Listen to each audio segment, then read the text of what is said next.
जय हिंद। Welcome to इंसास ICS academy private limited. English grammar vocational voice accent and slang. आपको बता दें कि समय समय पर हमारे देश में जितने भी कंपटीशन होते रहते हैं या एकेडमिक सेशन चलाए जाते हैं, उनमें ग्रामर की जानकारी का होना भी जरूरी है और स्पोकन के लिए थोड़ी हमारी फ्लुएंसी भी जरूरी होती है। तो इंग्लिश ग्रामर में या फिर हमारी फ्लुएंसी में स्पोकन में कौन कौन से ऐसे वर्ड हैं जिनको हम सही तरह से यूज करके अपनी फ्लुएंसी भी अच्छी कर सकते हैं और साथ में ग्रामेटिकल मिस्टेक को भी दूर कर सकते हैं। उन सभी बातों की परिचर्चा आज English grammar vocational voice asset and slang के माध्यम से बताई जा रही है। तो आज का जो सेंटेंस है ये विशेष रूप से सिंगुलर वाले सेंटेंस को लेकर के है और ज्यादातर विद्यार्थी इसमें गड़बड़ इस वजह से करते हैं क्योंकि वो सेंटेंस की योग्यता को नहीं ध्यान देते और अपने सेंटेंस को बनाने में गड़बड़ी करते हैं। तो यहाँ पे एक चीज बहुत अच्छे से समझिए, अगर किसी भी सेंटेंस की शुरुआत मेनी ए या मेनी एंड से आरंभ हो, फिर से ध्यान दीजिए, किसी भी सेंटेंस की शुरुआत मेनी ए से हो या मेनी एंड से हो, तो उसके बाद आने वाला कोई भी वर्ब हमेशा सिंगुलर होता है। इस चीज को हमेशा याद रखिएगा। मैनी अपने आप में एक प्लूरल है, लेकिन इसके बाद ए और एन लग जाने की वजह से ये सिंगुलर बन जाता है और उसके बाद आने वाले जितने भी वर्ब होंगे वो सिंगुलर होंगे। तो किसी भी सेंटेंस की शुरुआत या आरंभ मेनी ए या मेनी एन से होती है, तो उसके बाद आने वाला जो भी वर्ब है वो हमेशा सिंगुलर होता है।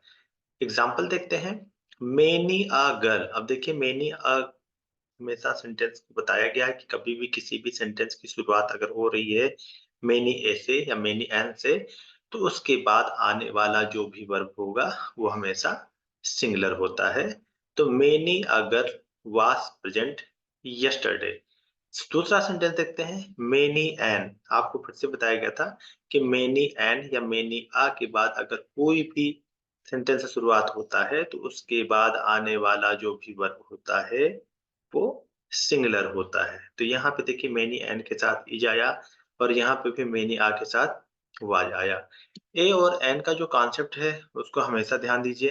एन हमेशा किसमें लगता है?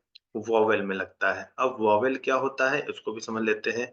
हमारे इंग्लिश अल्फाबेट में 26 अल्फाबेट हैं और इनमें से अगर कोई भी सेंटेंस ए से या ई से या आई से या ओ से या यू से आरंभ होता है, किसी भी शब्द की शुरुआत, किसी भी वर्ड की शुरुआत अगर ए ई आई ओ यू से होती है तो उसे हम वोवेल मानते हैं और ठीक इसी के पहले हमारा एन आता है। तो जैसे यहाँ पे देखिए ओ आया हुआ है, यहाँ पे भी देखिए ओ आया हुआ है, तो इसका मतलब था कि इसके पहले हमारा एन आएगा।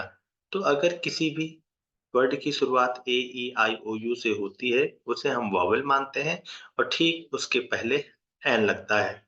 बाकी के जो 25 अक्षर हैं ये 5 हो जाते हैं और बाकी के जो 25 हैं मिला करके हमारे 21 जो है वो बाकी मिला के हमारे 26 हो जाते हैं। तो टोटल 26 अल्फाबेट हैं जिनमें से 5 हमारा वोवेल होता है और बाकी के जो 21 होते हैं वो हमारे कॉन्सोनेंट कहलाते हैं।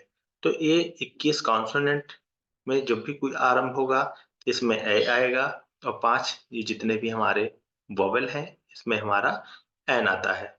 तो ये हमारे टोटल 26 अल्फाबेट हो जाते हैं, 21 कॉन्सोनेंट के और 5 हमारे वोवेल के।